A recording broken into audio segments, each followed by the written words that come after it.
Ding, ding, ding, ding, ding. Welcome, welcome, welcome, ladies and gentlemen, to the very first episode of Main Event. Now, if you subscribe to me and my channel, at VKODS, I do the 4-9 show where we talk 49ers, 49er football. I've also started my page where I'm doing debates with the Great Debate Show, which is my podcast. And I've also started debating music. You know, we got a lot of hot topics. And last night we did T.I. versus 50. We got another hot one coming up as well this evening as well, shortly here. But this is my first episode of the Main Event. And the Main Event is where I want to talk about AEW promotion. I'm a fan of it. There's a lot of things going on with the Wednesday Night Wars. If anybody is still familiar with, what NXT and WWE are doing right now on Wednesday nights with AEW Dynamite. So I want to talk about it. I also do it as well on my podcast, which is the Great Debate Show that you can find on Apple and iTunes, Apple Podcasts, Spotify, Google Podcasts, and iHeartradio. So again, I am KODS.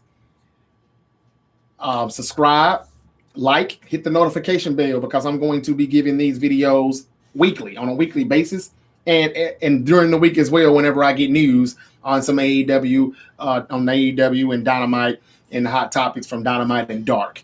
So starting off, again, I'm KODS, and I want to talk about last week's Fyter Fest.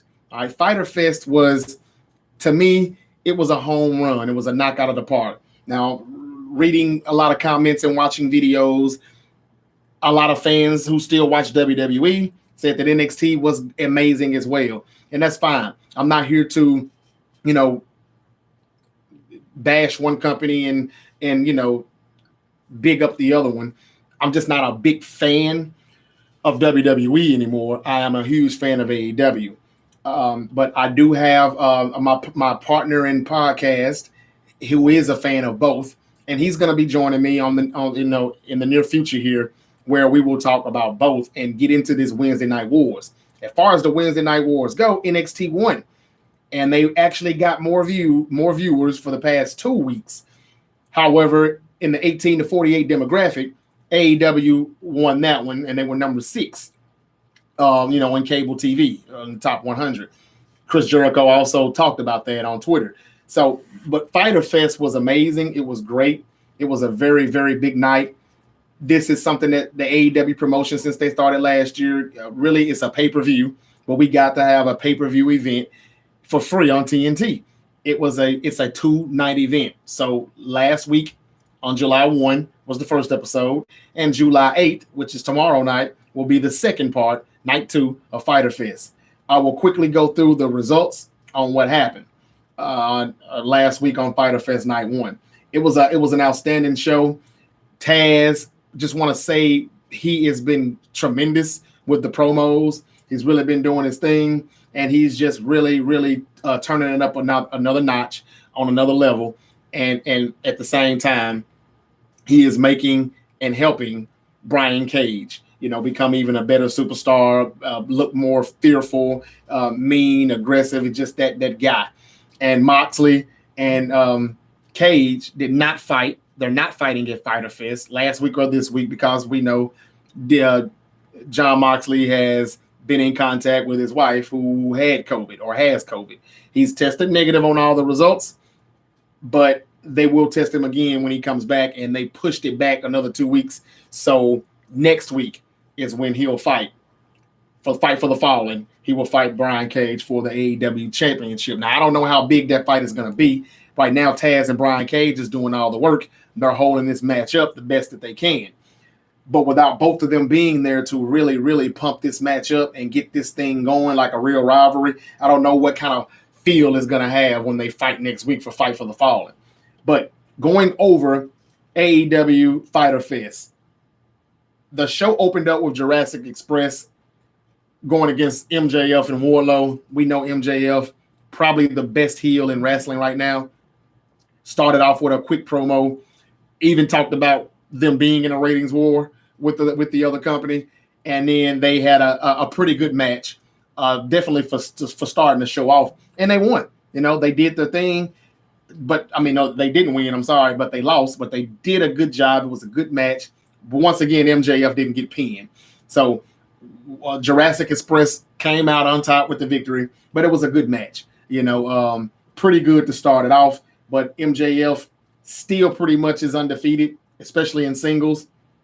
And even though he has lost in a tag match, he still has never been pinned yet in AEW. And I like where they're going with it. I really do. MJF is really something special. He's very good with the mic.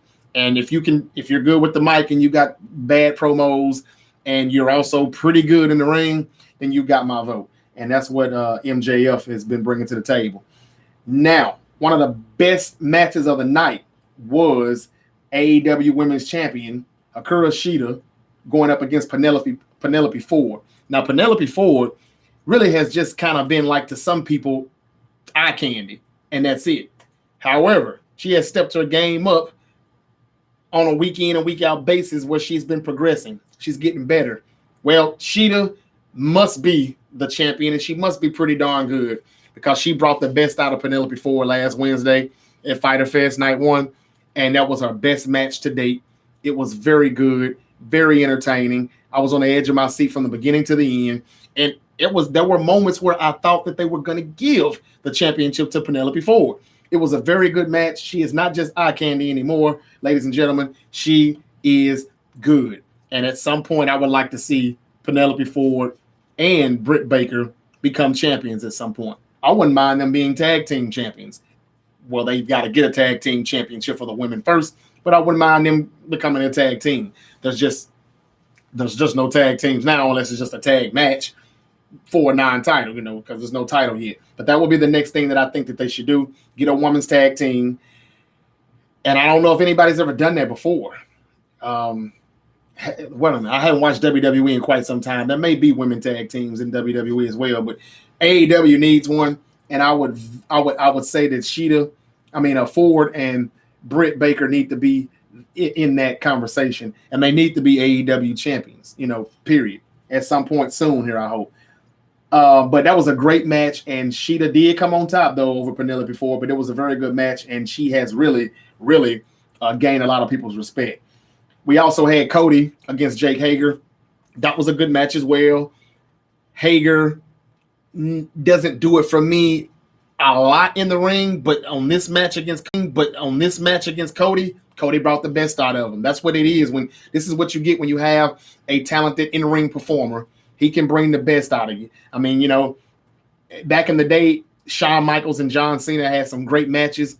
That was because of Shawn Michaels, in my opinion. Cena didn't have a lot of great matches. If he did, his opponent was a very good entertainer in the ring, and they brought the best out of him, and they made it a good match. And that's what this was.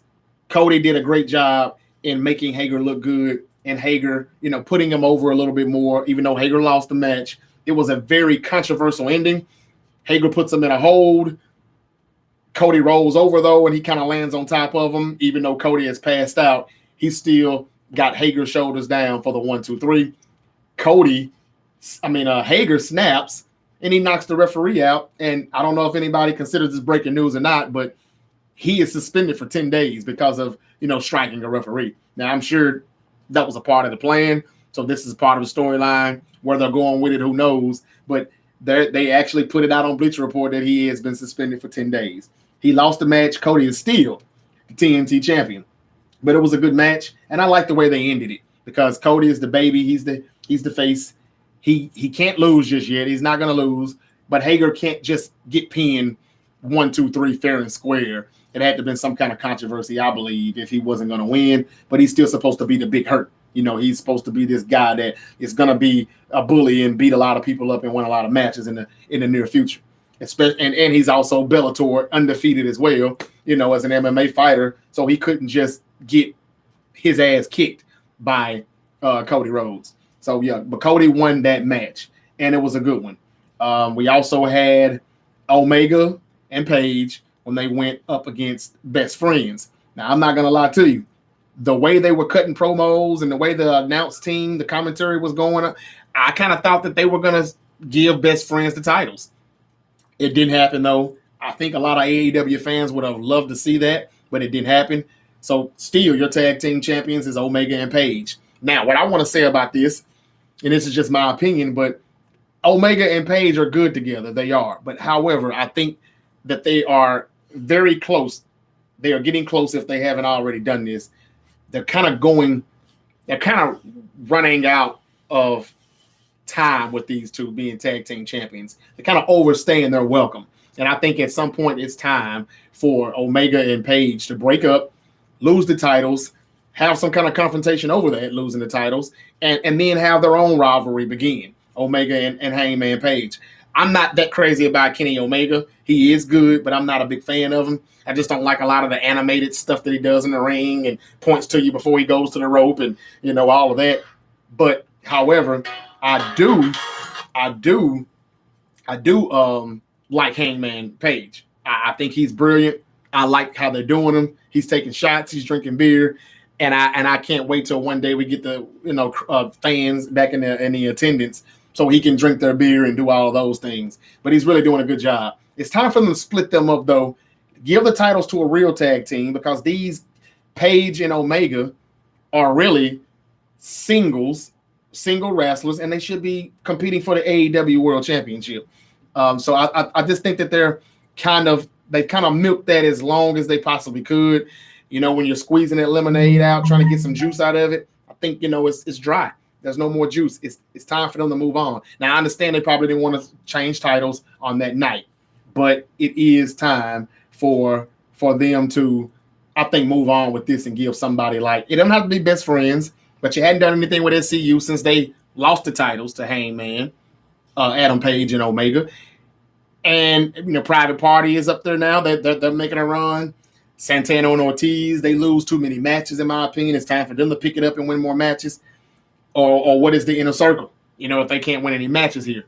And then there's, we've got the Young Bucks. We've got FTR now. We've got Butcher and the Blade. The tag team division is stacked, and I think everyone can agree, WWE fans and AEW fans, if you watch them both, that the AEW has the best tag team division going on right now out of all the wrestling promotions.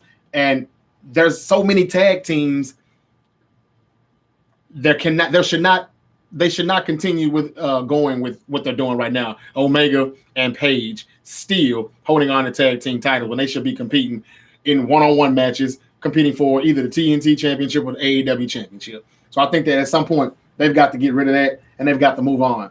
But I do love the promotion. I love Tony Khan. I love what they're doing. And it's just a good feeling to watch wrestling every Wednesday for a change and have a war. Now it's a Wednesday night war with NXT and AEW Dynamite. It just feels good to be a fan again, though, at what they're doing. No TV PG crap. It's TV 14. We get to hear a lot of words like shit and, of course, damn and hell. So it's going good. I like what they're doing. I just hate that I can't hear the crowd anymore because they really just put the show on a whole another level. So Private Party went against Santana and Ortiz. That was another match. It was pretty good. But in the end, Santana and Ortiz did not come out successful in that match. They lost to Private Party. And Private Party is now going to fight for the tag team titles against Page and Omega. And if I'm not mistaken, that is going to be tomorrow night. They added that in there for night 2 of Fyter Fest. Night 2 is going to be good as well. It's going to be pretty good. Of course, we all know about Sammy Guevara being suspended right now, and we don't know for how long, but we know at some point he's coming back. He's suspended for comments that he made years ago about Sasha Banks, WWE diva, or whatever they call him now. And he apologized for it, but it was old.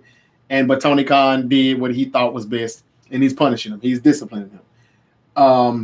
Taz, again, has been brilliant on the mic, talking about Mox and the things that he said. He threw shots last week at WWE with their bad COVID testing or lack thereof. They haven't been testing for COVID really at all until, what's her name? Mox's wife, Renee. I'm sorry, I don't really watch WWE, but Renee Young, I believe, when she got it, Taz, he threw a few shots. I mean, it was very, very interesting, and I loved it though. I loved it. I think that they're doing a very good job. But again, Moxley and Cage are rescheduled for Fight for the Fallen, and I'm not a big fan of Mox with his in-ring, skills. But hey, we know he had to be champion in order for them to bring him to AEW, in order for him to come and sign and not leave the big dog company of WWE. This was promised to him, I'm sure. How long is his championship reign going to last? That remains to be seen, but I would like for it to end pretty soon. I think Brian Cage is a dominant force. I'm not saying that he's going to be a champion. I don't see them letting Brian Cage win because they didn't let Brody Lee beat him. And then Brody Lee is just kind of not fading away, but now he's trying to, he's trying to pull in Colt Cabana, and Colt Cabana should change his name to Colt Cabana once he makes that change to the Dark Order, because I'm sure he's going to do it. Remember I said it, though. You heard it here first. Colt Cabana is what he should be called when he goes to the Dark Order, if he does it. They could just be playing with us, and he may not ever do it. Not sure. But that's the results from Fyter Fest Night 1. I hope I didn't leave any matches out, but I don't think I did.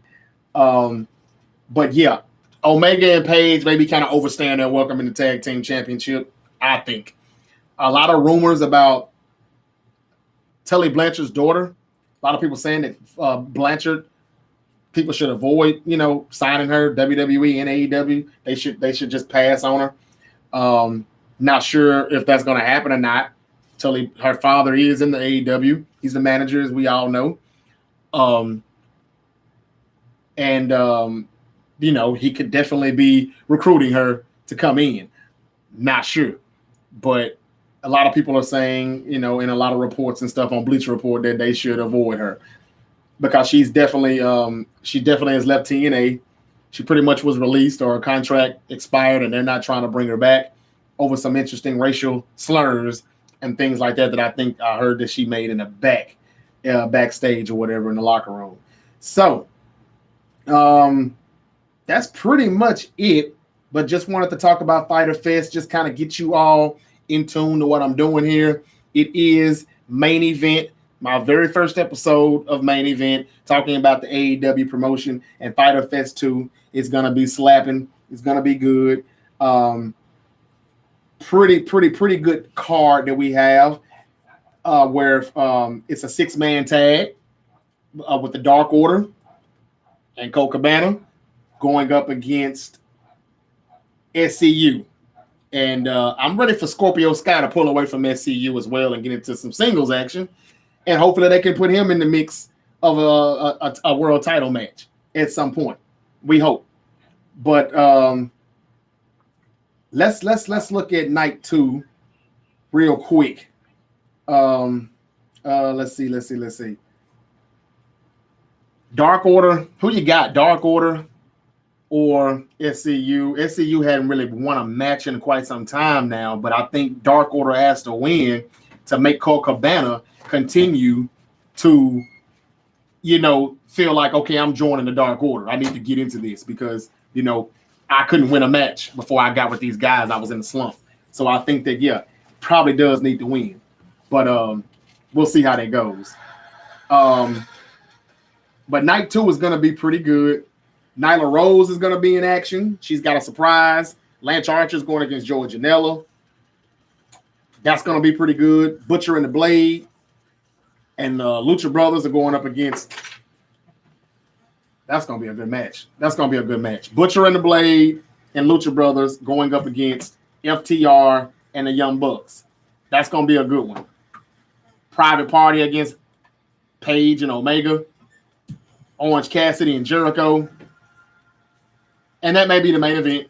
I'm pretty sure it will be. They've had some good promos. They've been doing some good things. But Jericho, we know what Jericho is about. He's very smart, very clever. Once again, he's reinvented himself in a whole new promotion. And on another topic, another day, we may have to talk about Jericho being the GOAT of wrestling just because of what he's done in 2 different companies, just because of how he's still able to reinvent himself and stay relevant. and pretty much being, two different characters. Now you're seeing the Jericho that he begged Vince McMahon to be for years, but he wouldn't let him do that. The hair was cut, clean cut, walk, smooth, nonchalant. I'm the best. I'm this, and you know it. But now it's more rock and roll. Hey, I'm the guy who runs the Fozzy band. I'm this, I'm that. I'm still a champion. I'm still a late champion. I'm arrogant. He just keeps reinventing himself over and over. He has a lot to do with creative, in the back, the talent, the writing. He has a lot to do with everything that's going on. And Tony Khan, just brilliant in bringing him in. But yeah, night 2 is going to be pretty good. And I also like Dr. Britt Baker and her beef with Big Swole, what they've been doing, how they're setting it up for when she is healthy again, because she's on the bench right now. But she's still showing up every night in a cast, in a wheelchair, and she's steady. She's still getting harassed by Big Swole, but she keeps talking shit too. So that's why she's getting harassed. But yeah, tomorrow night, TNT, 8 p.m. Eastern, 7 Central.